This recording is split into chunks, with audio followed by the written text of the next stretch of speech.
Well, let me just jump in quickly because I realised I got to the end and I hadn't shown you the interaction that you want with your team with the chat down the bottom here, right? So if say I want to talk to one of these guys, let me do the opposite way around. I'm not sure who I've logged in as.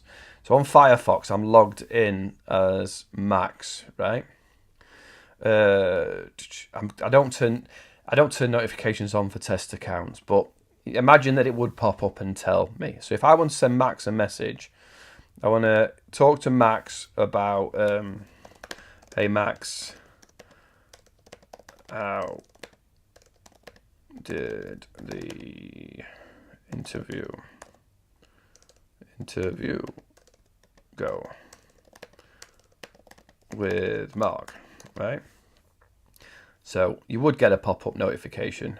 Here it is. Look. Hey Max, how did it? All great. Making him an offer. Should be starting on 1st of Jan. Well, 2nd. Right? And you would get this information. So now you've got these live chat areas where you can talk to your team, and you can create channels where you would have a channel within Zoho Click where you would might put interview, fire alarm interview, and this would update any new candidates, right? Any new candidates. So there's only one participant, right? Sarah. I can't click it from there. It doesn't seem to want me to. I think Sarah's. I think I'm logged in. Sarah here.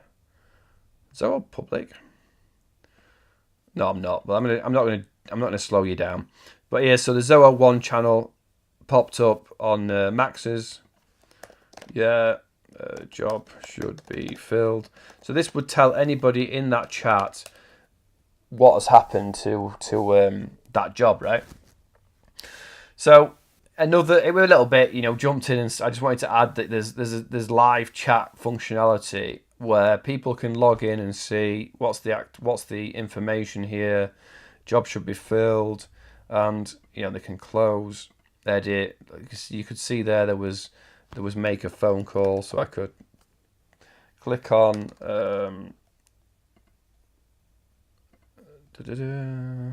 I could click on Harry HR, phone him, audio or video, to jump in straight away and see what Harry's up to, give him a call, do whatever you need to do. You can see the interactions, pretty cool.